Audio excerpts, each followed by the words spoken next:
And we are live here tonight. The New York Yankees have accomplished something in terms of trading for players. We have something to actually talk about, which is great. They traded for right-handed relief pitcher Angel Chavei. We're going to try and have the conversation how to pronounce that. We'll talk about that trade. TJ Rumfield was sent to the Rockies. The Yankees' interest in Paul Goldschmidt. We'll talk a little bit about the Cody Bellinger press conference. We'll have a lot of things to talk about right here on Fireside Yankees. We appreciate you guys sitting here and spending your evening with us. We've got an action-packed show. We'll spend about the first 7, 8, or 9 minutes talking about the trade and the Goldschmidt interest. We'll take about 5-ish minutes to discuss the rest of the things. I probably end up saying about 15 minutes discussing what's going on in Yankee land, and then we'll take the remaining time for this show to have a conversation with you guys and take your questions and all that stuff. We really appreciate your support here on the Fireside Yankees page. There is a good amount of things to be excited about, whether it's just baseball being right around the corner, the World Baseball Classic being right around the corner. There are some things that I'm really excited for us to be able to talk about, but I really enjoy your company, being able to talk about them live with you guys. So if you're here, make sure you like and subscribe.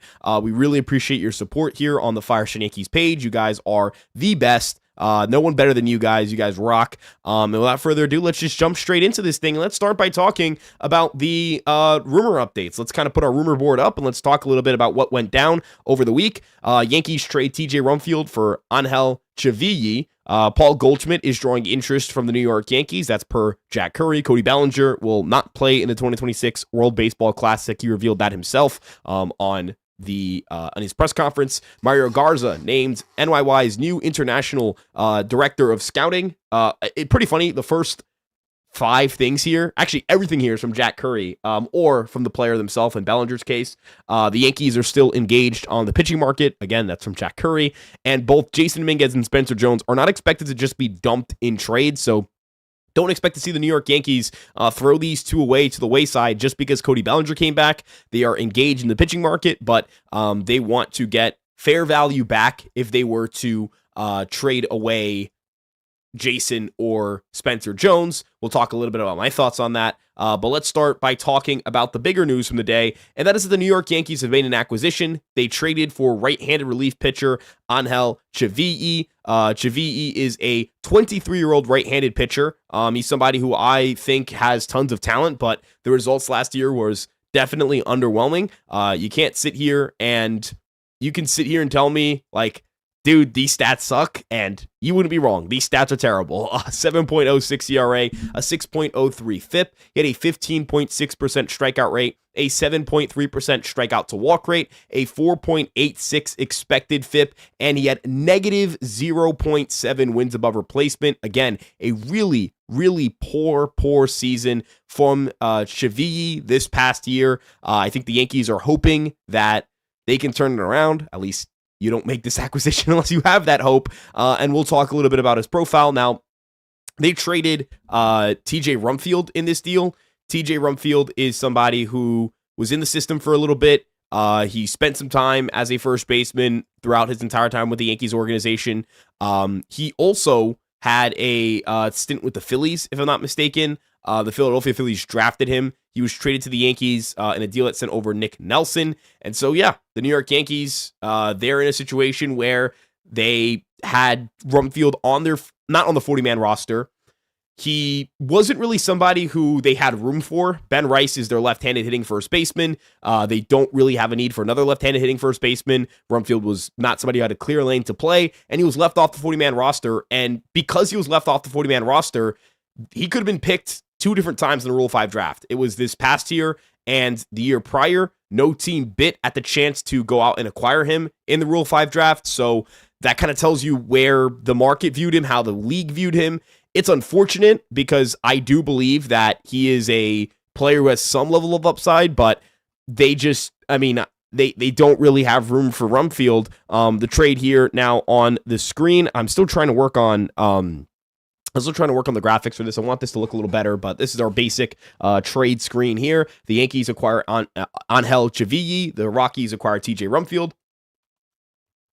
And with that deal going down, with that deal being done, some of the things you can really like about Chavei, and I'm personally a little bit biased towards these kinds of pitchers who have these high velo, repertoires, I think velocity is more important than movement inherently. The reason I say that is because I believe that I'd rather have somebody who throws hard. It is harder to barrel those kinds of pitches up. And I think the Yankees are really good at developing movement. So I'd rather have a guy whose issue is pitch movement, not pitch velocity. He's got a four-seam fastball, a changeup, and a slider. For the four-seam fastball, it kind of seems like it's more of a sinker. That's the feel I get based on the movement profile.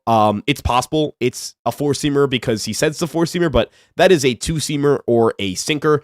I also believe when it comes to that fastball, it's going to get better away from cores, because if you look at his fastball shape away from cores, there is a good amount of horizontal movement he gains, and I think there's some stuff he could change in his pitch grip to try and get more depth and make it a true sinker. Again, I'm really a believer in this pitcher. I think this guy could be a pretty strong option for the Yankees, and I think that if we look at the New York Yankees, if we look at their roster, we look at their bullpen, it still lacks that number one piece, that guy who you really point as you're really lacking that guy who can be an eighth inning option for you. You're lacking a guy who can be that setup man for David Bednar.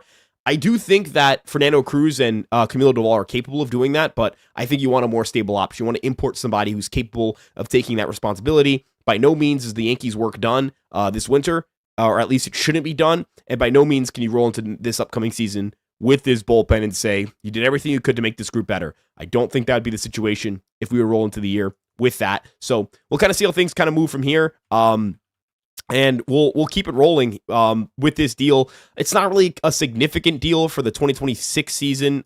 This could end up being a situation where the Yankees are acquiring him to stash him in the minor leagues and then try and develop him from there. He does have a minor league option left. He is 23 years old. The Yankees have not had a reliever pitch for them at the age of 23 or younger since 2023, so they tend to stay away from these younger relievers. If you look at the last 5 years, I believe it's Miguel Yajure, sorry, I think that's how you say it, and Yoendrys Gomez, so that's 2020 and 2023, and neither of those guys are really heavily leaned on, so young rookie relievers is not really something the Yankees go for. It's possible that Chavei is a difference maker or a outlier in that regard, but I think it's more likely he gets optioned this year and they spend a little bit of time letting him work down the minor leagues. I also think when it comes to this acquisition, you can kind of compare it to like Yerry De Los Santos or Brent Heydrich. How do I put this? I'm currently of the belief that the Yankees have done a good job taking these flyer minor league guys or like these fringe 40-man roster guys and making them better by giving them a year to develop in the minor leagues, mostly, not really giving them a massive like impact or role on the major league team. And after that 1 year, they end up making real strides. So, and yes, we do still have Yerry De Los Santos, David. He's on the 40-man roster. But Yerry was acquired ahead of 2024. He did not pitch in 2024 at the major league level. Brent Heydrich was acquired this past year. He's going to have a bigger role in the 2026 team than he did on the 2025 team. So I do think there's value in getting these guys you can stash for a year, make better, try and develop, because he's 23 years old. Like, he's very much still in that window of age and pro experience where you can still kind of, you can still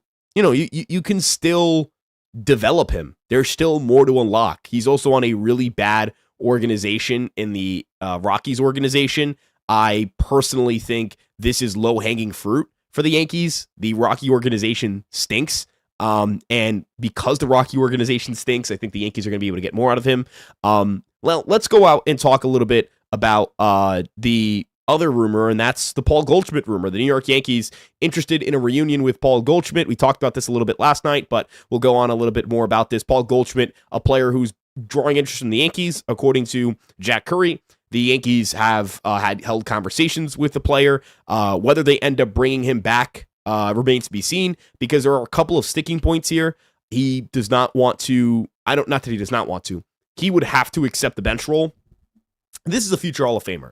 This is somebody who's never been a bench player. He's played a bench role at times, but I'm not sure he's interested in signing as a bench player. Now, I say that, and I'm saying I'm not sure. This is in the literal sense, not in the sense of casting doubt that this happens.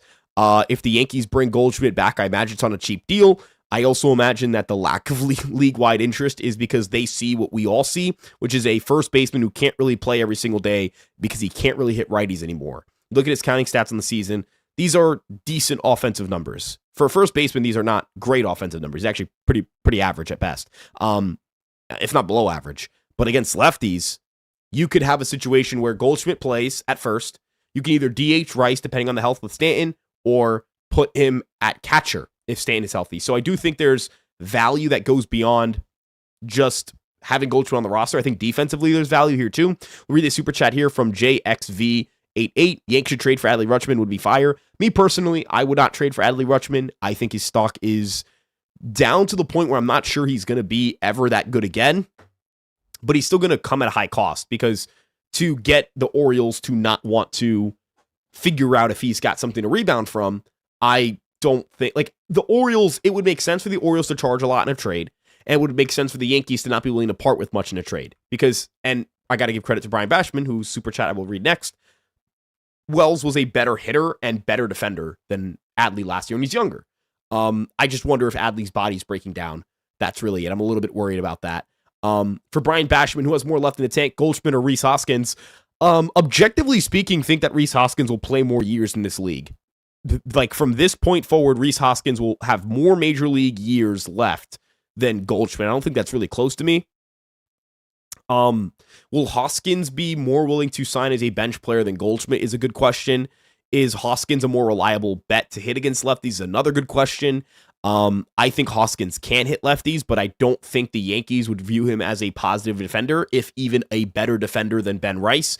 Hoskins has a pretty storied history of being an unreliable defensive first baseman, but you could argue, well, Ryan, Goldschmidt's only older, his defense is going down the wrong direction. So if the Yankees could sign Rhys Hoskins for $2 million and Paul Goldschmidt for $4 million, I'd rather sign Rhys Hoskins. But if they're both at the same price point, I would lean with the familiarity I have in Goldschmidt and the defense and the much more consistent track record of killing left-handed pitching.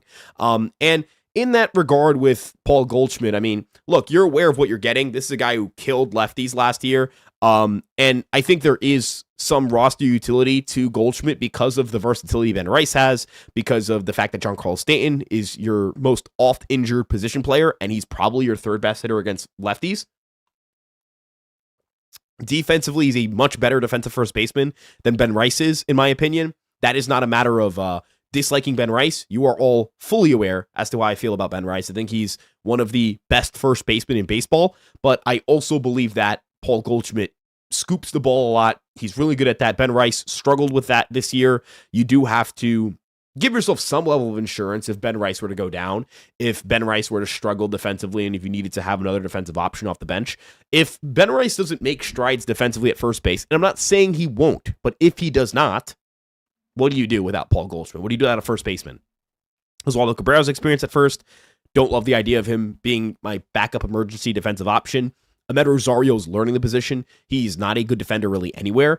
I would have a hard time believing he's going to be a good defensive first baseman, and I also don't want to have to rely on that. So think of it like this. Game on the line, season on the line, ball thrown to first. It's on a bounce. It's on a hop. Who do you want catching that baseball? You want it to be Paul Goldschmidt, not Ben Rice. Let's take the super chat here from Vinny Dice. Vinny Dice, hey, Ryan, how are you? I'm doing well, man. Vinny, send a question. Please send a question on top of that. I will answer it. I'm giving about like 10, 15 minutes just to kind of break down everything going on in Yankee land, and then we'll just get straight into your questions. But please, Vinny, send a question. I will read it off. I promise you that. Don't even have to do it with the super chat.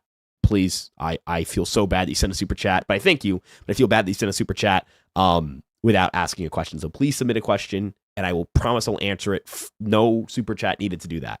Paul knows. I wonder if adding Goldie puts Rice behind the plate a couple of times this week. Yeah, that's what I was talking about. I think, again, when you look at the New York Yankees, when you look at their roster, when you look at Ben Rice's versatility, putting him behind the plate against lefties, I think, is a good way to keep Wells off his feet. And you're going to have to also have a way to keep Rice off his feet, which Goldschmidt will do, Escara can do, Stanton can do. I also think, again, for this Yankee roster, the offense against lefties is a big deal to me. I understand that people are going to push back on the notion that Goldschmidt really has any impact on the roster, and I understand being skeptical. but he does have an impact on this group. Just pulling this up here, if you look at the lineup versus lefties and righties, if you had been Paul Goldschmidt to this offense against lefties, I mean, this is a really good lineup to throw out against lefties. You've got Goldschmidt, Judge, Bellinger, Stanton, Rice, Rosario, Chisholm, Caballero, and Grisham. That's a really damn good lineup. And against righties, I'm pretty confident against righties the Yankees will hit because of Trent, because of Judge, because of Rice, because of Stanton, because of Bellinger, because of Jazz, and Wells is, I think, decent against righties. And McMahon's decent against righties. But your lefty and righty lineups would be really darn good. And this is what they need to be going after, I think. They need to be a versatile and deep position player group. I analyze rosters by your best player and your worst player, but your worst player is very important to look at. Look at the Yankees' worst player last year, going into the season on the position player side. It was Oswald Peraza. It was Pablo Reyes. These guys are not big leaguers. They're not big leaguers.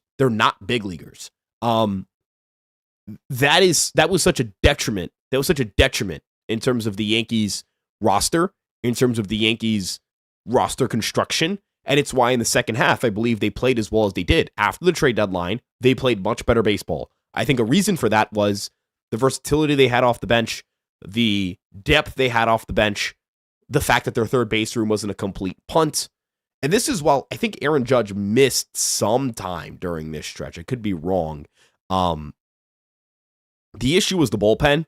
Their bullpen did not perform well. The rotation did not perform well in the postseason. Max Fried specifically did not perform very well. I think they still need to make improvements to the pitching staff. This statement would not be fair to make without sitting here and telling you, yeah, bro, they need to make more pitching additions. They need to add a more reliable reliever.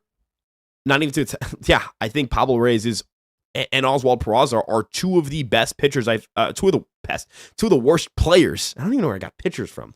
Two of the worst players I've seen play for the Yankees. Peraza specifically is really freaking bad.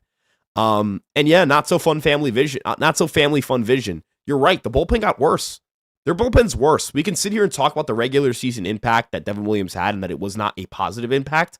Luke Weaver was, I think, second or first on the team when win probability added during the regular season.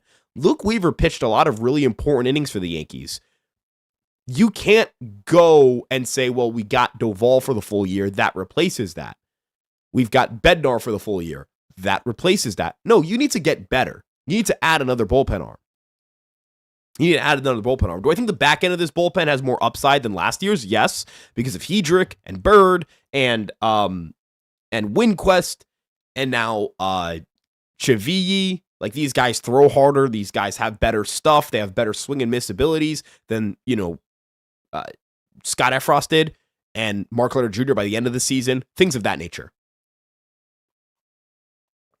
They need to add another reliever, though.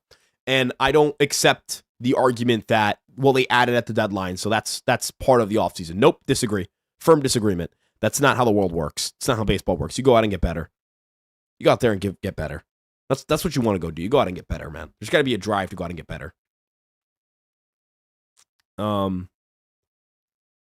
With that being said, let's talk a little bit. Let's go to the chat here.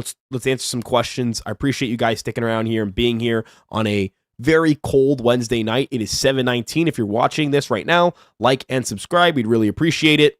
Let's first take a question from Angel. Is that, am I reading right? I'm sorry. Yes, Angel. That's my guy. We talk all the time on Instagram at times. Why wouldn't the Rockies simply pick up Rumfield from the Rule 5 draft? So the only reason I think that didn't happen was because you would have to roster him on your 40-man. He wouldn't be winning a minor leagues. He wouldn't be winning a spot on your roster. Now he's going to have to win a spot on your roster. I do think that's part of the conversation. I think the Yankees the Rockies, are looking at the risk of bringing in a guy that you must roster, and then you have to return the player if they don't make your team out of camp. And I also don't think that there was league-wide interest in Rumfield. And I think that also is evidenced by the back-to-back omissions on the 40-man roster and the back-to-back omissions from being selected out of the Rule 5. So, yeah, and Vinny, to answer your question, Vinny Dice 11, what do you think about the Yanks trading Rumfield for Chavei? I think he's a perfectly fine project arm. I think there is a good amount of upside here. I'll put up the tape again. Put up some tape here. Like the slider there, 92 miles per hour. It's a dropper slider, a downer slider. He's got a good fastball velocity-wise. The shape stinks, but we'll talk about that. Slider, again, the downer slider is a pitch I love. I love a downer slider. I think the Yankees can make that shape better. He's got a good changeup as well. If I included it in here, I don't think, is that the changeup? I think it's a slider. That's also a slider. Did I include no changeups here? There we go. That's a changeup. There's not a lot of depth in the changeup. He does throw it a good bit righty-righty. And so a couple of things from like a schematic fit for the Yankees. And I usually talk schematics with like basketball and football. And you talk about schematic fits with basketball and football, not really with baseball. But Chavei is like a Yankee reliever. He's like the prototypical right-handed Yankee reliever. It's this guy with a changeup who throws a changeup a lot to righties. He throws his changeup 29% of the time to righties. It's more than he throws his slider to righties. He is a big believer in throwing that changeup to right-handed batters, and I personally think it's the right way to look at it. The Yankees have this guy who's got a shape that's very, like, it's got deep, it's got a good amount of depth. It doesn't have a good amount of arm side movement. The spin on this pitch, he's got like not abnormally low spin, so I don't think it's a splitter. I do think it's a pure changeup, but I do think there are characteristics of this pitch to really like, and I wonder if the Yankees tweak the arm angle, try and get some either A, more right on the fastball, or B, just say, hey man, we're leaning into the fact that this is a sinker. That this is a sinker, and I think that's what they should just roll with. Like, this is a sinker. That's what I think they should do. Brian Bashman with the super chat here. The most underrated tool is a sixth tool, mental makeup, and that more often leads to success than any other tool. Well, Brian Bashman, there's a very important thing with drafting that's important to talk about, and it's the fact that you want to get guys who are amicable to change, amicable to improvement, amicable to getting better. You want them to be open to change and development, because if they're not open to change and development, then what are you going to really get out of them? So when it comes to the Yankees and the way that they draft and acquire players, I'm sure they factor in, hey, can this guy is this guy willing to work? What's the work ethic? What is your experience with him as a coach? Does he take to information well? If he doesn't take to information well, you can have ridiculous stuff. You can have disgustingly good movement. You can have a million things. What good is it? If you're not willing to change, if you're not open to information, if you don't digest information well, if you don't work after it. So yes, Brian, I think it's a really mental makeup, despite my very deserved reputation as this data heavy, by the numbers, look at the spreadsheets, all that kind of stuff. Yeah, the head on this guy's shoulder, or the head on the shoulder of any player you acquire, definitely matters. It definitely matters. CSBP0511. I think I know who this is. I don't want to reveal your name without your permission. Buy yourself something nice with this, brother. Appreciate you, man. Thank you. I'll be buying myself. Mike recommends a car. I do think I could get a car with this. IMO Jones and Dominguez score highly in the sixth tool category. Yeah, I mean, there is nothing. I have never heard an iota of doubt that Jason Dominguez doesn't work hard or doesn't try and go after it. I have consistently heard good things about his work ethic, good things about his hustle, his motor. He's just not a good defensive player. It's not an effort thing. For Spencer Jones, can't make contact. It's not an effort thing. These guys take to information well. These guys try really hard. These guys work, man. These guys work.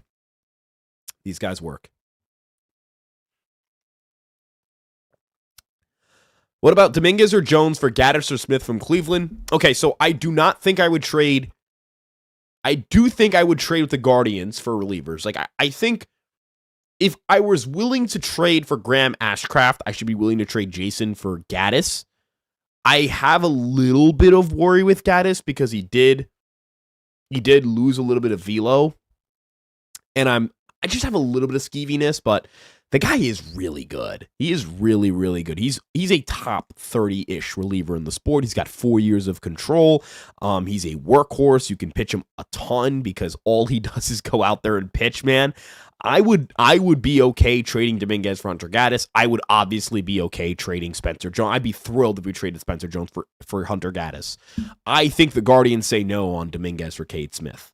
So I would do it. I think the Guardians would not do it. So, and Brian Bashman, that is a good point. You do have to account for the fact you already have a guy named Cade Smith. Kind of have to sit here and you kind of have to sit back and like consider that, man. Like, how am I gonna talk about the prospect and the player, right? What if you traded Cade Smith for Cade Smith in the package? Does that work? Brian Bashman, get back to me on that. If we included Smith in the deal, get back to me on that. IMO, let's see what else is here. I would package up Martian, Ben Hess, and Pico Cone and Dax Kilby for Yordan. The Yankees are not getting Yordan Alvarez. He's not getting traded. Quick shout out to all my New York Pirates fans. Let's get Dolo and Stevenson from the Reds and call it an offseason. Well, I know like John Boy, I think it was talking Jake and John Boy. I think Jake recommended Lodolo. John Boy recommended Stevenson, right? Like that was kind of how that came together as like an idea they put together. I think it makes a ton of sense. I think it's smart. I think it's sick. I don't think it will happen, but I think it's sick. And when you look at the New York Yankees, if you put Nick Lodolo in the rotation, and if you can put Stevenson on your bench, awesome. Great. Right? Like, what's the negative here? The issue is the price tag. It seems the price tag for the players, specifically Lodolo, would be incredibly high. You'd also have to trade a player to replace Stevenson's workload as a catcher. And for the Reds, you're getting worse offensively. And I do think that's like the Reds' offense sucks. It's really stinking bad. Stevenson does provide you an offensive boost against lefties. This would obviously be a very good fit for your roster. I just don't believe the New York Yankees would be able to pull this one off. But I could be wrong. I mean, Kopech is out there. No, that's from Not So Fun, Family Fun Vision. I would like Michael Kopech. I view him as a project. I want a little bit more of a certainty. But I don't mind. Like, if it's signed him, I say this all the time. You can't, I don't know if I say this all the time, but I say this frequently-ish. You can't not acquire a player who's not as good as what you'd like as the solution there simply because you wanted a better player. You can't just throw a tantrum and go, we're not acquiring anybody then. You should acquire a player to improve your roster, even if that player isn't the upgrade you hope for. I don't love Kopech as the main addition for this bullpen, but if it's acquire Kopech or don't acquire anybody, I would obviously rather acquire Kopech, and I would be happy to take the risk, but I would just prefer a better, I prefer security and safety in my new empire, in my roster and in my bullpen. C.J. Abrams for shortstop and trade Judge. That would be hilarious. Just go get all 9 lefties. Why not? Who's stopping you? Real one, not a project. Vinny, I agree. I would like a real, like, 8th inning. This is how I describe this player. I want in the 8th inning in that opening series in San Francisco, I want this player that you acquire to be the guy you would go to. 8th inning, 4-3, you're leading. You're going to hand the ball to David Bennett on the next inning. This is the guy you go to. That's the guy I want on this roster. That's my goal. Now, if it ends up being a guy who's about as good as Doval and Cruz, fine, whatever. Like, I'll take it. If it ends up being a guy who's like, how do I put this? If this ends up being a guy who's like Kopech, I'm not gonna be like livid. You're not gonna see me crash out on the live stream, but I'll sit here and tell you, like, hey, they checked the box. Okay, good. They checked the box of adding to the bullpen with a major league contract, and not Paul Blackburn doesn't fucking count. Sorry, he doesn't count. He's a project, complete project. He's never been a good reliever before.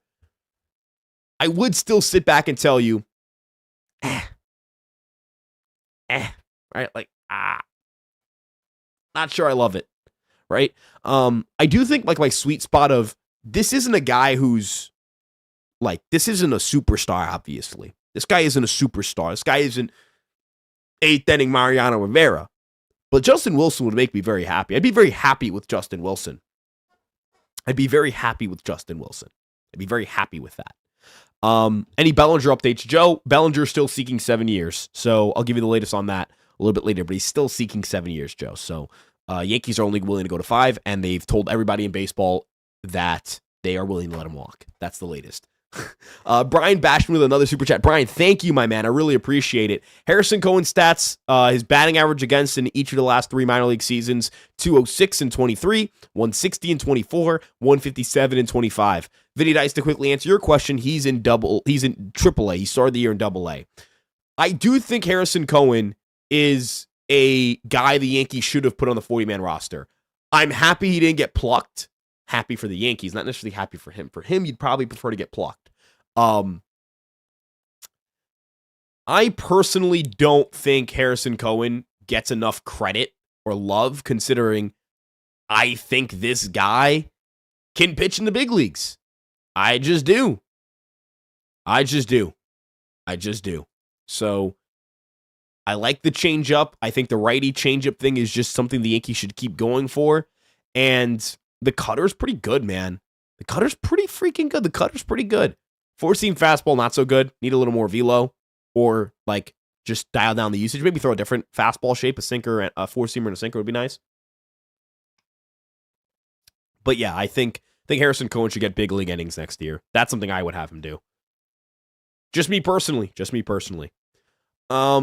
Harper's, yeah, we were joking. We don't actually want to trade Aaron Judge and Giancarlo Stanton for Soto and Harper. Although I think Stanton would be the clearest net negative in that deal, right? They need Horner and Hayes to start with and just get it done. We don't need Goldschmidt unless they use Rice in part of a trade for Skubal. Ridiculous. They are not going to trade for Nico Horner. And I do want to mention this because I'm only going to drop this snippet because I don't want to talk about everything on that podcast because it's behind a paywall and I want to respect that paywall. Even if, like, it does not matter whether you believe things should be paywalled or not, I'm going to respect it. Like, that's just who I am. Because if I had something that's paywalled, I would hope people would respect it. He mentioned that there's a little bit of, like, uncertainty if Hayes would take a platoon role with the Yankees now that Bellinger's back. Because you have to think in the previous alignment of a platoon situation with the New York Yankees, the Yankees would have Dominguez in left field. Dominguez is somebody who's a little bit easier to beat out for a starting job than Grisham is because Hayes can't play center field. Bellinger would have to play center field. He's not going to beat out Bellinger for a job. Like, it's a little bit simpler to beat out Dominguez than it is to beat out Grisham or Bellinger. And if Dominguez is still here, which he currently is, you're not going to force yourself to trade Jason Dominguez because you signed Austin Hayes. You're not going to trade him for, I think I was very controversial for saying that I would trade him for, like, Graham Ashcraft. He's also, like, the worst player I would trade Jason for. I'm not trading Jason for, like, even, like, 2 years of Garrett Clevenger. I'm not doing that unless I get a prospect back that I really like. I'm not doing that. Sorry, not happening. So, I understand that Hayes makes sense. I really like Austin Hayes for this group. And if you can trade Jason and you can acquire Hayes, like, go for it. Great. But for right now, what can you tell Austin Hayes playing time wise? If Grisham goes down, we're going to put Bellinger in center and have Jason play against righties and you against lefties. You're still not going to start every day. That's part of this conversation. With Goldschmidt, that path to playing time is a little bit clearer. And with Goldschmidt, it's a little bit clearer that at this point, he can't start every day for any team. Austin Hayes could go play 150 games for the White Sox. He could go do that tomorrow. If the White Sox offer the same amount of money as the Yankees, he's got a greater opportunity to play in Chicago than he does for the Yankees. So, again, it's one of those things where it's a playing time issue, it seems. Now, the part about, like, Dominguez and all that stuff, like, that's more speculatory on my end, but I'm just kind of laying that out for you. For Goldschmidt, again, the path to playing time is easier, and more importantly, the player might be more willing to accept the playing time situation he's in. So, yeah. Can Cohen make the roster out of camp? He's not on the 40-man, so I'm going to put doubt on that. Warren to long relief. I don't think Warren should be the first guy out of the rotation. I personally think that should be Luis Gil. I understand that Will Warren doesn't have like the upper echelon stuff that Gil has, but Gil does not command the ball at all. I am personally a lot lower on Luis Gil than I would normally be. And I really hate saying it because I don't. It's sad that like Luis Gil has not pitched well in the last year. That it's really been a year and a half. So that makes me sad. But I don't know if I can really trust Luis Gil to throw strikes and be a starting pitcher more for me than I can trust Will Warren, even if Will Warren's ceiling isn't necessarily as high. How likely is Goldie? I don't know. I have no idea. If you can get Goldschmidt, says Vinny, and Rice plays catcher versus left-handed pitching, I still need a right-handed catcher, but maybe one that's not particularly good anymore. Christian Vasquez, a minor league, almost big league guy, etc. Yeah, maybe Christian Vasquez would have more utility on the roster than like JC Escarra, but you'd also have to be sure that he's a better defensive player. The big issue you'd have is Austin Wells is capable of playing every single day, even against lefties. And if we remember, because I remember this, in 2024, I think we all remember like the anger that was generally felt when Jose Trevino played against lefties and Austin Wells sat. I was there for this. I don't believe the Yankees should acquire a bad right-handed catcher over JC Escarra. And I don't think JC Escarra is legendary, but I do think JC Escarra is a run-of-the-mill catcher. I don't want to get worse than a run-of-the-mill catcher. He's a 600 OPS, good defensive player. That's what catchers are. Or at least the median catcher you'll find. I don't want to get worse than that just to get more right-handed. That is something that is important, I think, for this roster. Corey Lee makes sense. Ted from like an offensive standpoint. I do think there's maybe a chance the Yankees can make him better defensively, but they would have to believe that, and I can't predict that. Had this trade idea, trade McMahon to the Rockies. He might enjoy Colorado. Come on, Ryan, you know you trade Dominguez for PS6. I just think he's going to get traded. I believe it until I don't see it. Any chance the Twins trade Ryan? They seem pretty firm on the idea that they're not going to trade him, even though I'd really like him on the Yankees, obviously.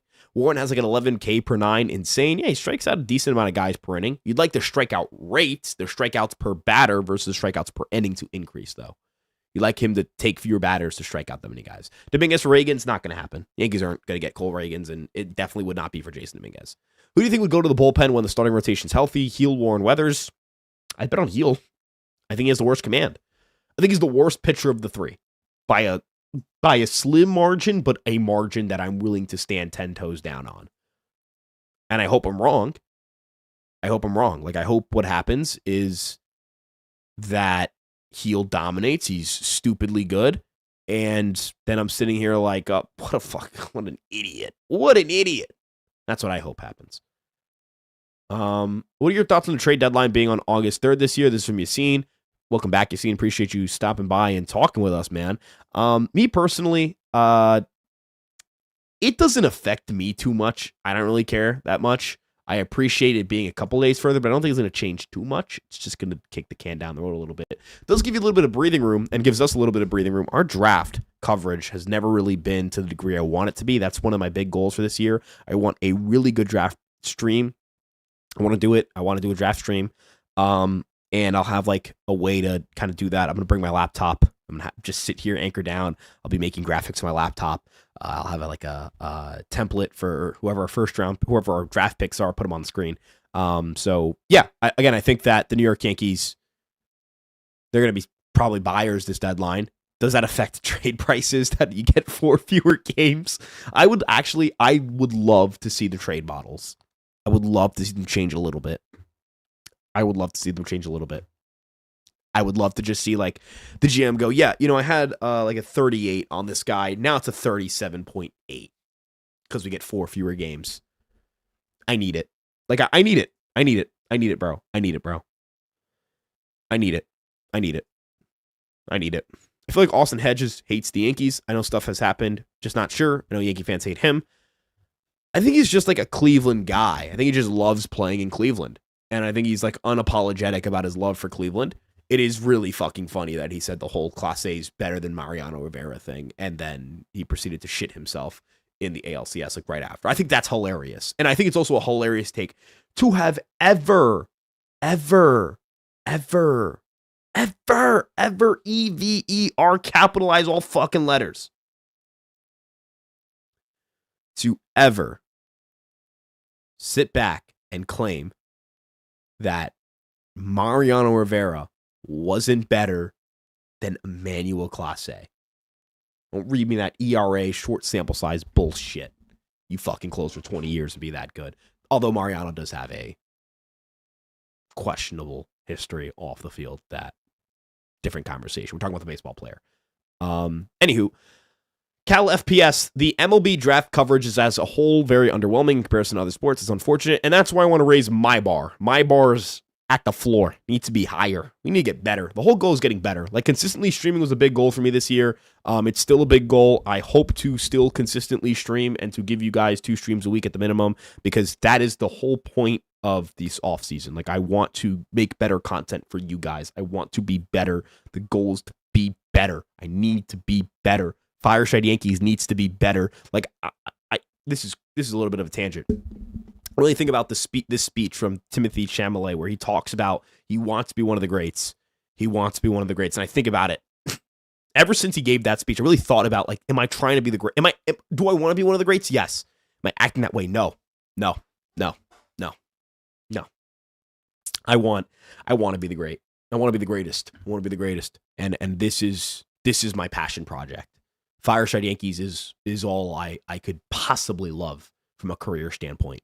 And I will die before I don't make this better. So we're raising the ceiling, fellas. We got some stuff coming. I'm so excited to reveal some of this stuff. We're going to have a really awesome announcement to make, hopefully very soon. Very excited. How would you think about Nick Lodolo? This is from Kadizzle. Oh man, I feel so bad. I can't pronounce your name.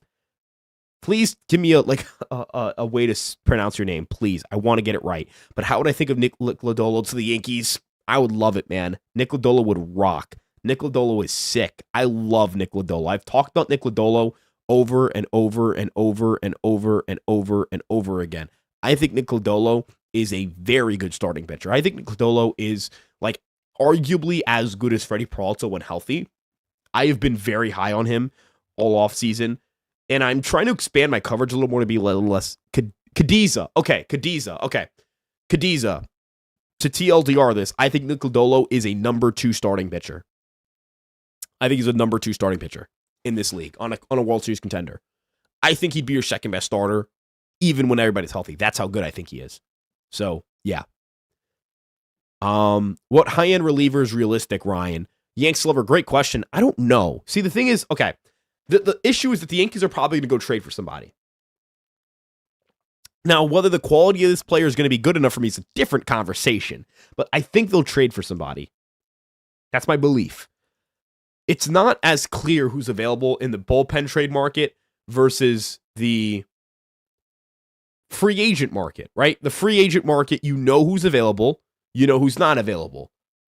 For the trade market, you don't know who's available, you don't know who's not available. Somebody is not available until they get traded. Somebody is available until the team decides, we're going to keep them. So it's not entirely fair for me to sit here and like, I don't know. I don't. I think it'll be somebody I wasn't even thinking about. I really do. I think it'll be something weird. And it might be something that I don't love. So that's not sourced. That's just me taking a little bit of a guess here. Judge will end up the second best player to not win a ring. If he does not win a World Series championship, I think I would agree. Ted Williams. No. Ted Williams is the best player to never win a ring. I think Ted Williams is arguably better than Barry Bonds. I know it's like sacrilege, but you got to factor in the PDs a little bit. And Ted Williams did play post integration, and he was unbelievable. And he lost years to World War II, right? And then he fought in Korea for a little bit too. Ted Williams might be the greatest player of all time.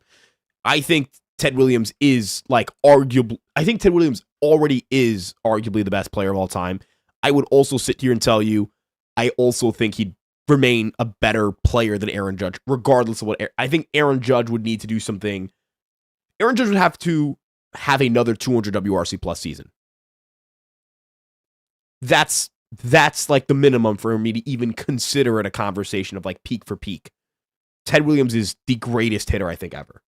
So that's my spiel. That's my Ted Williams glaze. The guy put up a 207 WRC plus at 35. He had a 25.9% walk rate and a 6.1% strikeout rate. Are you kidding me? And I do think he's a better, I'm not even just talking hitter. I think Williams is a better player than Judge will ever be, unfortunately for Judge. I think Ted Williams is arguably the best player ever. So I'm going to have Bonds and Williams 1 and 2. And I don't think anybody will surpass either of them. Either of them. I don't think anyone's ever going to be better than those two ever in the sports history. I don't think anybody better will not win a ring as well. 2 super chats here. Let me get through them real quick. Vinny Dice 11. Did Cashman say today about getting more pieces or him just saying he likes the roster, IL stuff, etc? Yeah, Vinny, it was a nothing burger. Like, it was a nothing burger. It was a good amount of like, I like the roster. He said like stay tuned, but it was very much surrounded by the stay tuned in regards to the bullpen is surrounded by there's some young guys coming in. We like what we have. We made some deadline stuff. I don't think the New York Yankees are done. I don't think it's pencils down, but I don't know if they're going to end up getting it done. Like you can't guarantee they're going to do something. And I don't think what they've done is good enough. So those are the 2 things that are very important to me when it comes to this press conference. He didn't declare it done, but he did talk up the roster currently. It sounded like a nothing burger to me. It just felt like I didn't learn anything that I didn't know previously outside of, I guess I didn't know for certain that Cole and Rodon were doing well in their rehab. We have another super chat from the Stash Johnson. I really appreciate this message, man. Thank you for all the work this offseason, Ryan. The team at Fireside provides the best Yankees content out there, bar none. Dude, I really appreciate that. Thank you, man. I really appreciate it. You guys are the best. I mean, again, I wouldn't be able to do what I do without you guys. I wouldn't be where I am without you guys. You guys are the best. You guys rock. You guys have been killing it all winter with the support here on the Fireside Yankees page. We've had one of our best months ever, which is super abnormal for January. January is never a good Fireside Yankees month. It's always a bad one. And you've turned this into one of our best months ever, period. Not one of our best Junes. Not one of our best weeks. One of our best months, period. And that is a statement to your support and what you guys do for us. It is a testament to the love you show us. It's a testament to the support. And I hope I can continue to reward that support with hard work and with good content. You guys are the best, and I love you guys. Let's keep it going here. Kopech is still on the market. Yes, he is. Ted Williams is the GOAT and fought in 2 wars. Good point. I agree. I think Ted Williams is fucking awesome, man. I would love to see Hedrick get some run this season. I want a swing and miss lefty. The dream would be someone like Gabe Spire, Dylan Lee, but I'll happily take Wilson Clevenger. Yeah, so I do think, and this is from Spiven. Sorry, I'm really bad pronunciations, but I try. I think usually like I don't get it down, and then I do. Or I just ask chat for the pronunciation. I think Hedrick should get run. I agree. I also think the Yankees should acquire another reliever. I agree from the left-handed side. If they're not going to make a big trade, Justin Wilson just makes so much sense to me. And because I'm saying this, I know he's going to sign on at 1 p.m. tomorrow with the Los Angeles Angels or the San Francisco Giants. So I personally really like Justin Wilson. I really want him to be here.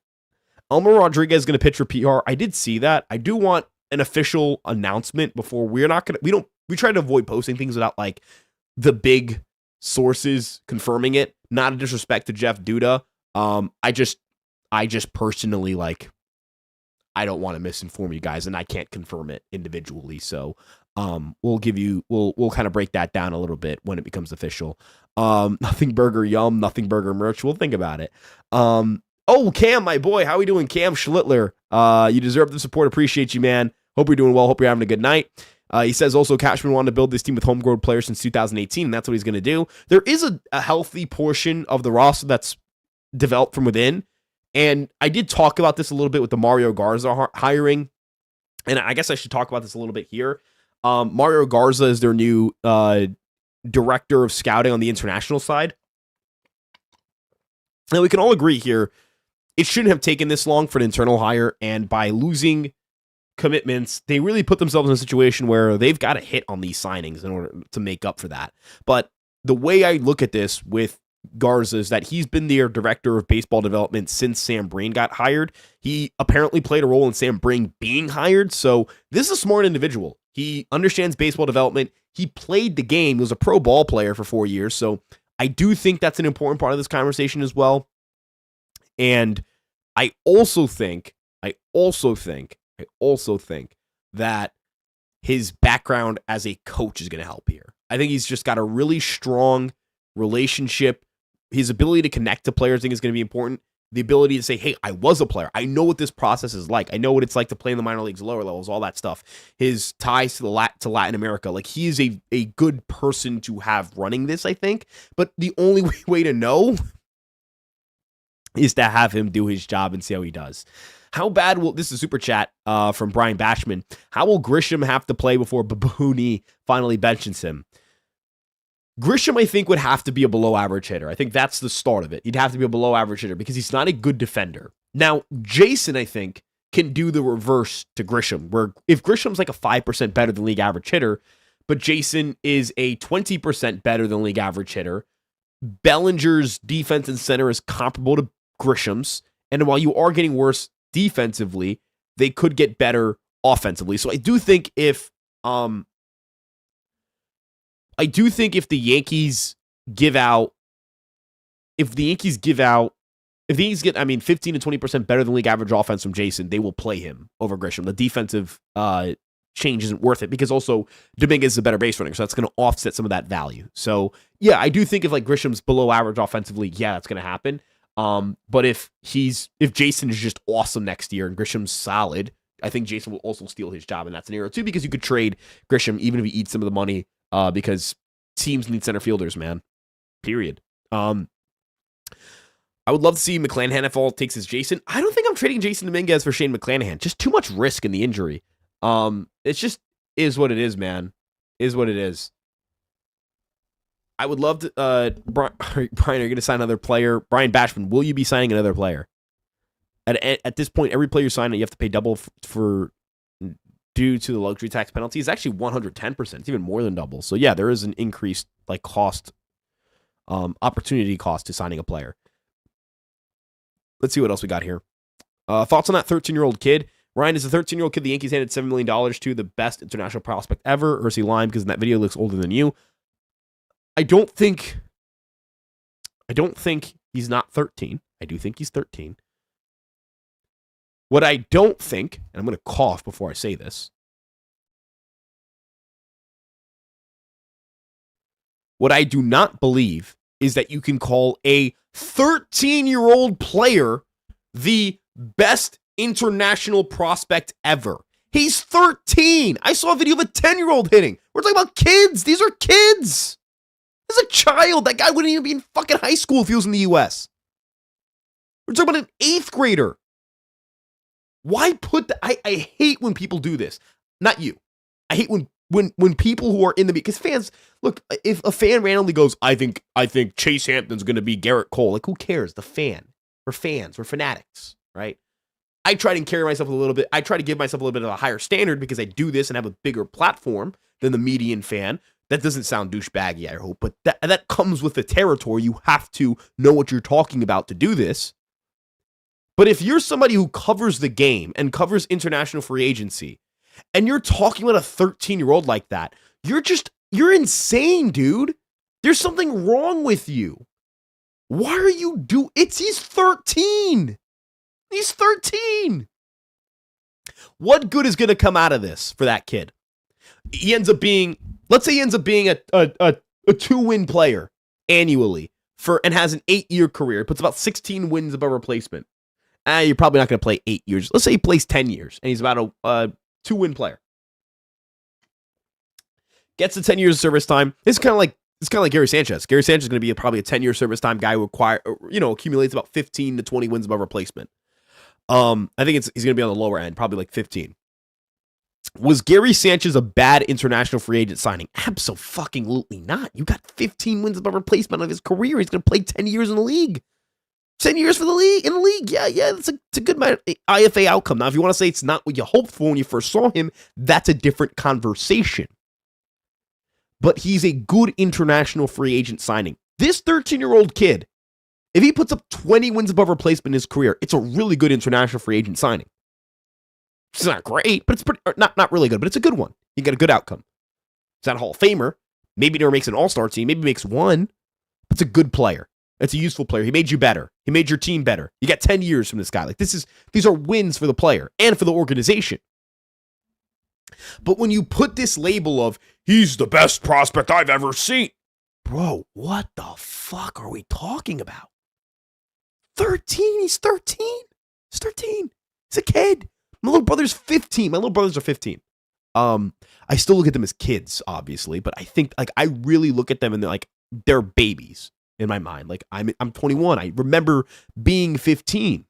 I'm sure all of you guys remember being 13 years old, your first year of high school, or your final year as an 8th grader.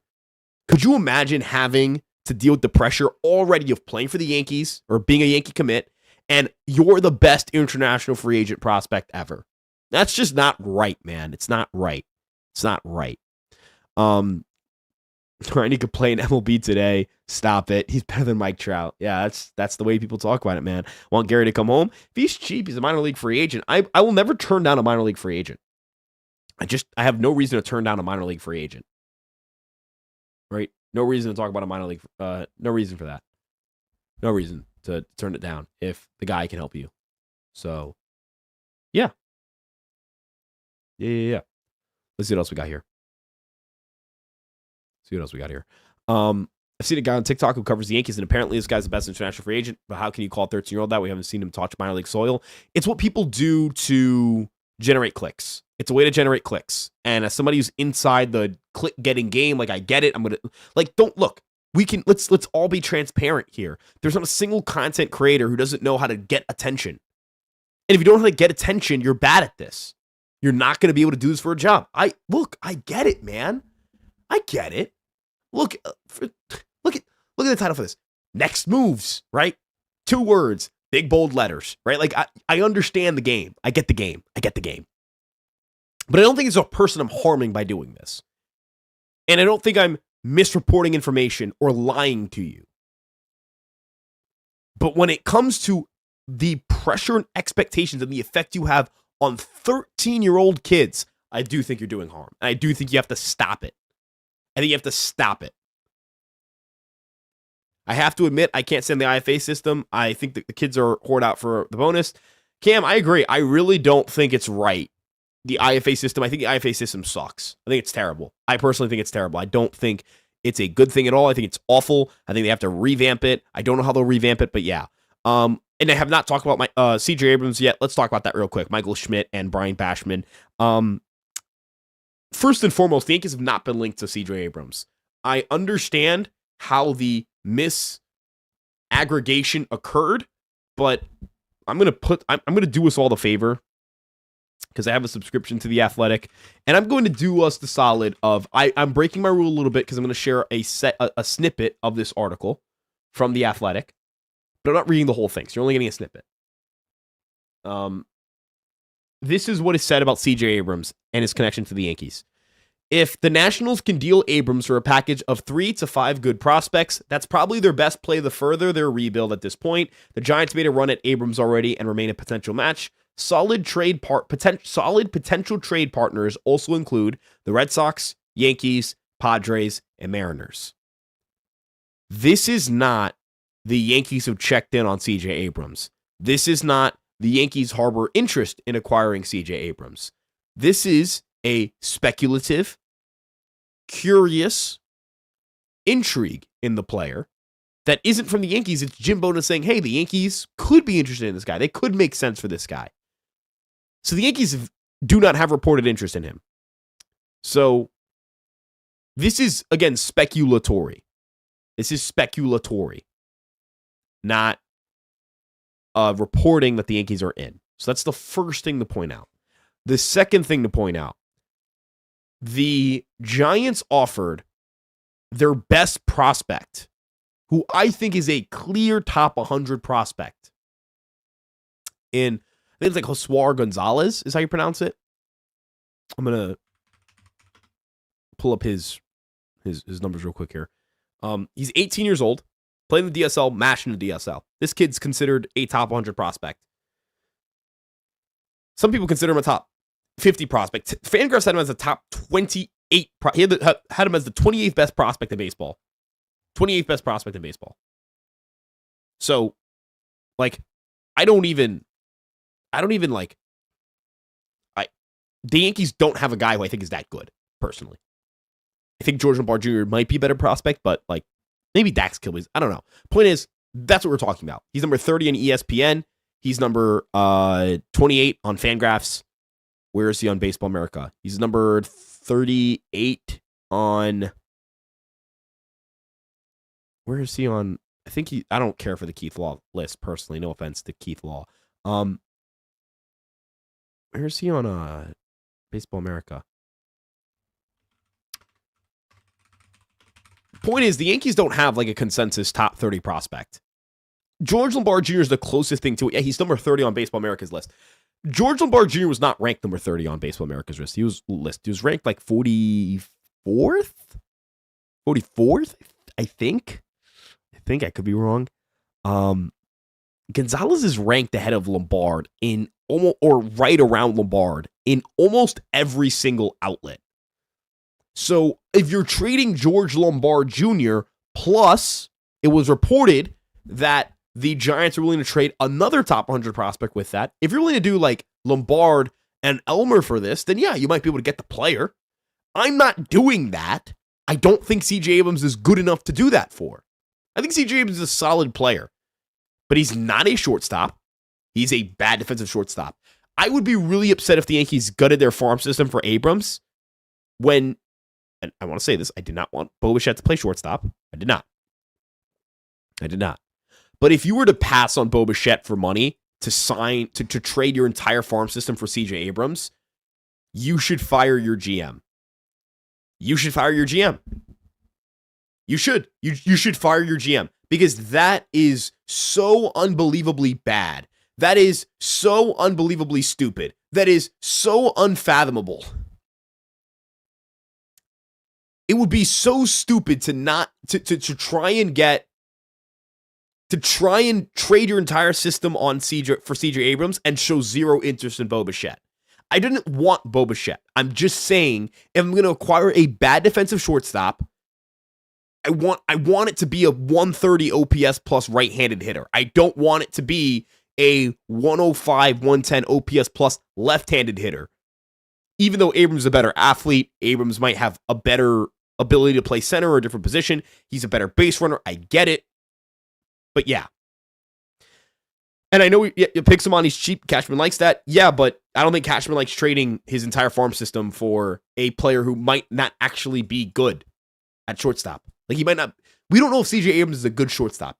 We don't. I'm not just talking about defense. I'm talking about the totality of the player. We don't know. We don't know. We don't know.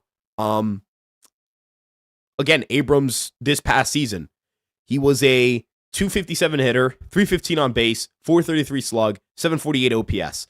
Year prior, 747 OPS. Is he a much better hitter than Volpe? Yes. Do I think he's a much better base runner than Volpe? I think he's a better base runner, not much better. But he's a significantly worse defensive player. And on top of all of this, you'd have to trade the world to go get him. If he cost you, if it was like, let's say a 1-year rental, all it takes is, I don't know, if it was like, all it took is like a Hess-led package, Hess and like Heel, I'd do it. Right, like I do that because then you could put Abrams at shortstop against righties, and Caballero against lefties, or Volpe against lefties, whatever it may be. Like you could do something to shield the fact that he can't hit lefties, but that's not something I'm willing to do at the price point he's going to go for, for the player he is and to play shortstop, which is the only position he makes sense for on this roster. He does not make sense to play third base. He does not make sense to play second base. He does not make sense to play center field. Just play him.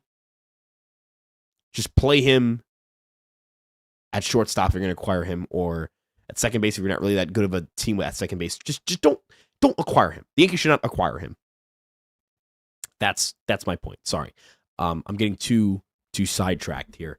The Tigers, let's go. Yankees get this picture, send 5 prospects to this package. You're not going to get Tarek Skubal. And those 5 prospects, you're going to have to trade the world for him. You have to trade the world for him. Yeah. I still remember him getting in trouble for pulling a casino all-nighter before a game lull. That has to be part of the evaluation, right? Like, I don't think he's a bad guy. I'm not saying that. I'm not saying he's a bad head on his shoulders, but that's definitely part of the evaluation. This stuff matters to me. These things matter to me. When you talk about trading my entire farm system or the top of my farm system, yeah, bro, I'm going to every little detail matters. Labar will be closer to Correa than he will be to Volpe come 2027. I hope you're right. I can't guarantee that. If Caballero has a 710 OPS plus and a 320 on base percentage, Volpe shouldn't touch the field. Yeah, I agree. If he has a 710 OPS and 320 OBP, yeah, he'd be better than Volpe. That wouldn't really be close. Ryan, should the Yankees get Ozuna? No. I want nothing to do with Marcell Ozuna. Nothing at all. And I think the fact that he's gone unsigned, despite being still a productive offensive player, it's a testament, obviously, to age, but I think he's a head case. I just have no interest in Marcell Ozuna, and I think there's just no. We don't have to keep. This game does not need Marcell Ozuna. This game does not need Marcell Ozuna in it anymore. Yeah. It's kind of sad when the Yankees won't have any interest in giving school money either. I think they'll have interest, but I don't think they'll get the player. If that's what you're trying to say. They need a right-handed bench player for when Stan gets hurt. You bring Goldschmidt. Yeah, bring Goldschmidt. I've got zero interest in paying significant financial capital for Marcell Ozuna. No.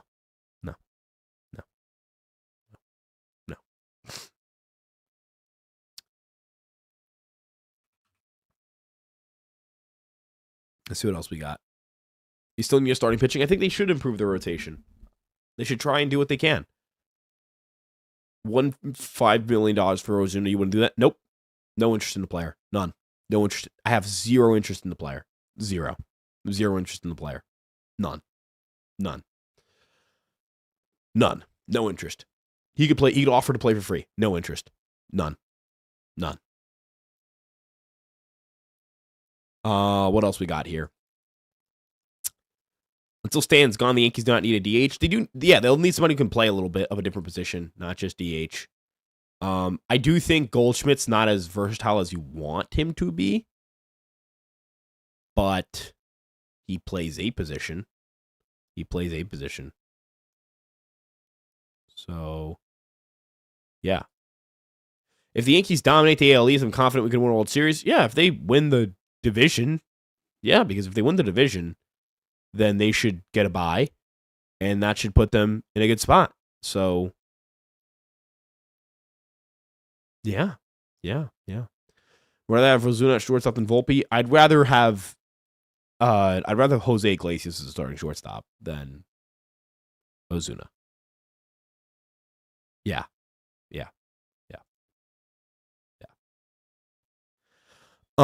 With that being said, we're going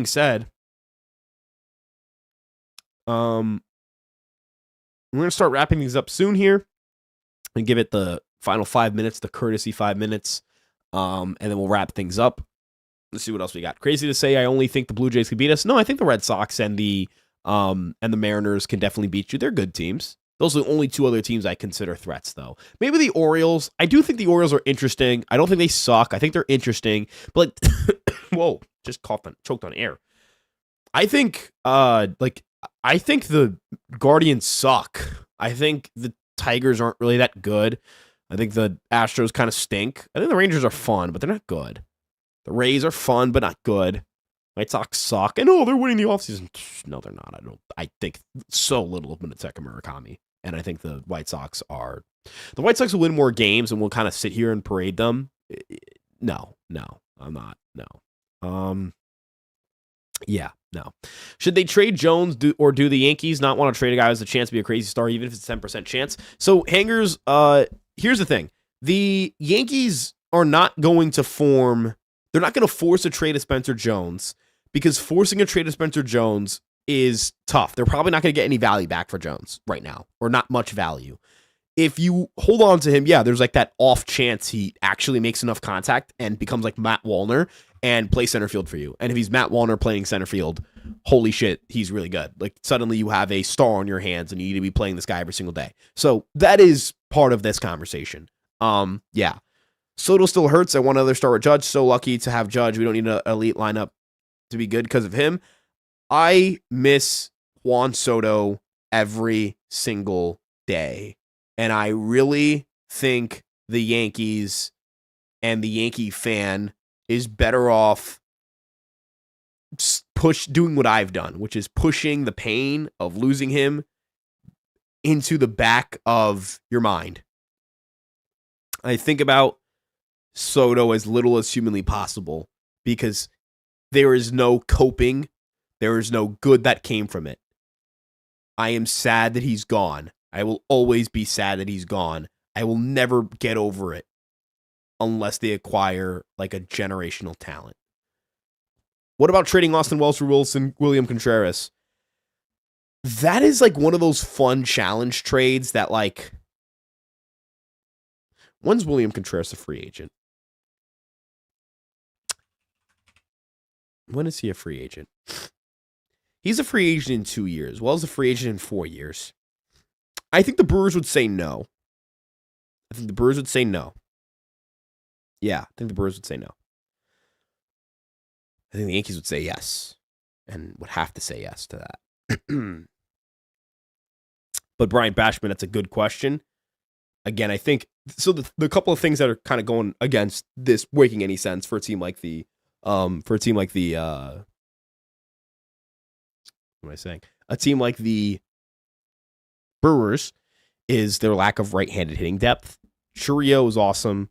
Vaughn, I don't fully still believe in. And Durbin, like, I think is a league average-ish hitter. They don't really have, like, they don't have another thumper from the right-handed side.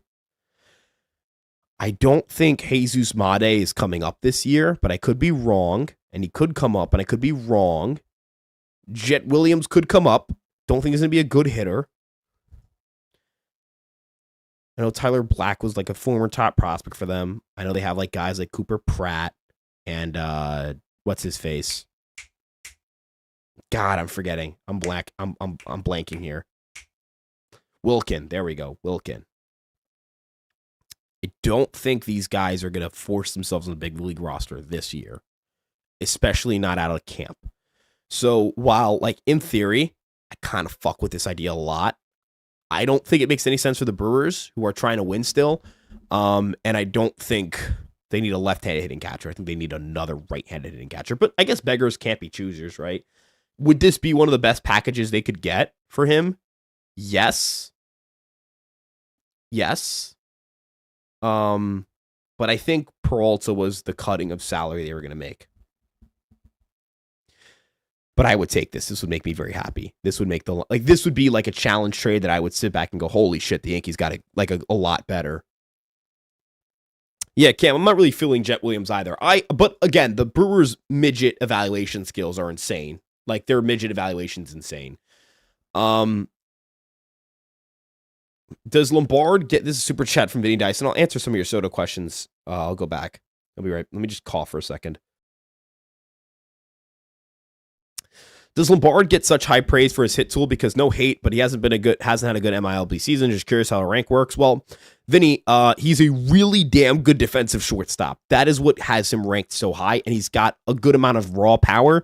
So people believe he could hit like 20 home runs and play really good shortstop defense, and those things are going to keep him ranked. And I don't think the offense is what has him a top 50 prospect. I think the defense is that, and that the offense developing is what people are hoping happens so that he can become a pure impact big leaguer.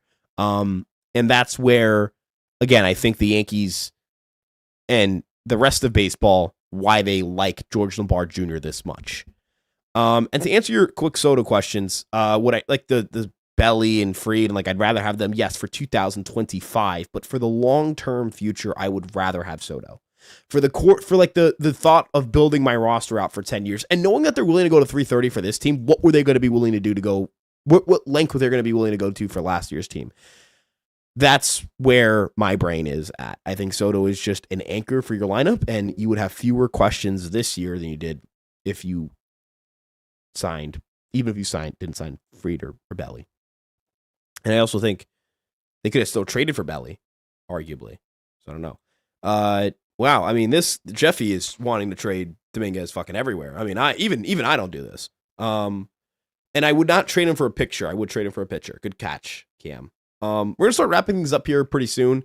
We do appreciate your support here on the Fireside Yankees page. You guys have been awesome. You guys are the best. Make sure you like and subscribe. It really helps the page. If you can like this video, if you can subscribe, we'd really appreciate it. There's over 120 people here, so if you all like, we can get to 100. So I'd appreciate that. If you're listening to this after it was live, we appreciate you listening on the Fireside Yankees podcast. We're going to go live again on Monday. We might call an audible on the weekend. I'll keep you posted on that front. But yeah, Lodolo, Connor Phillips, blockbuster soon. I would love it. I would love that. Yeah, Jeffy, maybe chill a little bit. It's all right. It's all right. Yeah, they haven't. Yeah. I know he's blocked. I get it. He's blocked. He doesn't have room. No, it's all good, bro. Send it once. I'll send it 5 times. Appreciate that. And I would trade. Or sorry, would it cost Ben? Would I trade for Scooble if it cost Ben, Cam, Lombard? No, because you don't have an extension. You would do that to all lose the player, probably. You think Yankees will get Trevor McGill? I'm going to say no. Could be wrong, but I'll say no. Anywho, appreciate you guys so much for tuning in right here on Fireside Yankees. Thank you again for your support. Have a great rest of your night. Stay warm, stay safe. It's cold. It's terrible weather. We'll see you guys in the next one.